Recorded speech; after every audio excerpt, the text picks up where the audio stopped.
let's talk about something that's making so many of you want to throw your laptop out the window, which is this question I keep getting. I'm having trouble connecting with the interviewer virtually. I feel like some of my magic is being lost via Zoom. First of all, I see you. This is a real problem. Your magic is not imaginary. And yes, something is getting lost in translation through that screen. But here's what I'm going to tell you. The problem isn't that virtual interviews suck. The problem is that you're still trying to interview instead of pitch. By the end of this segment, you're going to know exactly how to turn that camera into your secret weapon for connection. Not fake connection, real, genuine human connection, the kind that makes them forget that you're not in the room. And by the way, I know you want that job, but the goal of the interview ultimately should be to actually just make a good networking connection because you never know where they're going to go and they might just take you with them. So let's acknowledge what's actually happening here. In person, you can feel the energy in the room. You can read micro expressions. You can literally lean in when you want to emphasize something. But on Zoom, you're just a floating head in a tiny box competing with their Slack notifications. Maybe what's happening now to me. But here's the thing, and pay attention because this is important. They're feeling the same disconnect that you are. They're also missing that human energy. They're tired of staring at screens all day. And so when you show up differently, when you bring presence through that camera, you become the person who made their day better. And that's memorable. And that's hireable. Here's where most people lose their magic virtually. They're waiting for their personality to somehow shine through a screen. They're hoping the interviewer will just get how awesome they are. Nope, it's not happening. You got to tell them exactly what to pay attention to. Don't make them guess your value while they're also trying to figure out if you're on mute. Instead of just launching into your story, how about you try this? Quote, let me tell you about a situation that really shows how I solve customer service problems. And I think you'll see exactly why this matters for what you're dealing with here. All right, so see what I did there? I told them what's coming and why they should care. On Zoom, this kind of clear communication is your lifeline. Now let's talk about your presence, your authentic energy. That magic you're talking about, yeah, it's still there, but you just got to amplify it for the camera. Your energy needs to be probably about 20% bigger than normal. Now, I'm not saying be fake or manic. I'm just saying if your natural presence is calm and thoughtful, you need to be intentionally calm and thoughtful. Because the camera flattens everything, you need to compensate. So, use your hands. I know it feels weird, but gesture like you're talking to someone across a coffee table, not like you're trapped in a tiny box, okay? It makes you look more dynamic and confident. And this is huge. Make eye contact with the camera, not the screen.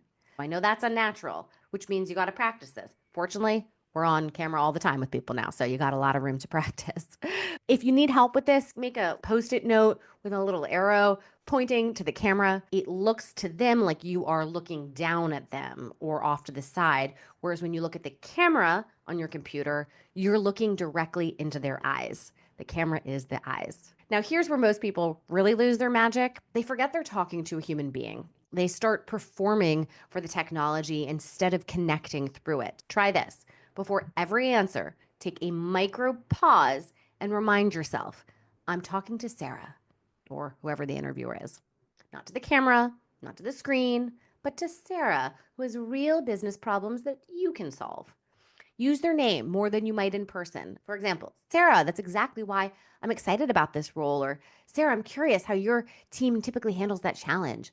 It creates intimacy that the camera normally, I'm not a huge fan of doing that in person. I find it patronizing, but because the camera adds this extra blocker of a connection, adding in their name helps bring that intimacy back. Also, ask them questions. Don't wait until the end when they go, do you have any questions for me? After you tell a story about how you solved a problem, then ask them, quote, I'm curious, how does your team currently handle situations like this? This flips the dynamic from an interview to a conversation, from evaluation to collaboration. Okay, some quick technical stuff that actually impacts connection. Your camera, it should be eye level. So if they are looking down at you, you immediately seem less powerful. So stack some books under your laptop if you need to. We want the camera higher. Lighting, it matters more than you think. You want light hitting your face, not backlighting you. And a simple ring light or sitting near a window works. I prefer natural light. I have no ring light. This is all from the window. And for the love of all that's holy, please test your tech beforehand. Nothing kills your confidence. Can you hear me? How about now? Is my screen sharing working? But if it does happen, you can laugh it off because shit happens. But here's what most people don't realize, that good audio is more important than good video. If they can hear you correctly, they'll connect with you more than if you look perfect but sound like you're underwater. But here's the real magic. You've got to stop thinking about what virtual interviews take away and start thinking about what they give you. Think about it like this. You're not a job seeker hoping they like you. No. You, my friend, are a business owner pitching a solution to their problems. And your business, the business of you, is going to make them money. That perspective shift changes everything because now you're not trying to perform your personality through a screen. You're demonstrating how you solve business problems. And that actually translates better virtually than in-person small talk ever could. You get to control your environment completely. You can have your notes strategically placed where only you see them.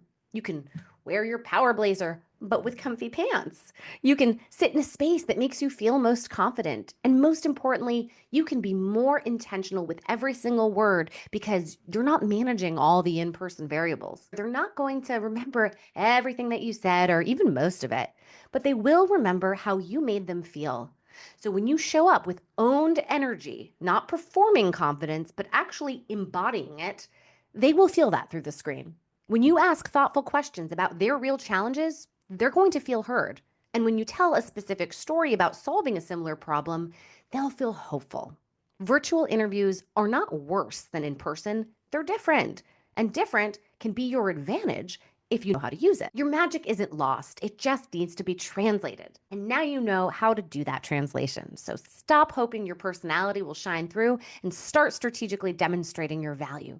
Stop waiting for connection to happen naturally. Start creating it intentionally. The goal isn't to recreate in-person energy through a screen. The goal is to create a new kind of connection that's just as powerful and maybe even more powerful because it's so intentional. Some of my clients tell me they actually prefer virtual interviews now because they feel more in control of their energy and their message. And you can get there too. So if this helped you, hit that like button, subscribe for more real talk about interviews and job searching. Drop a comment telling me your biggest virtual interview challenge. I read every single one. And remember, you're not interviewing for their approval. You're demonstrating how you solve their problems. The camera doesn't change that. Now go get paid.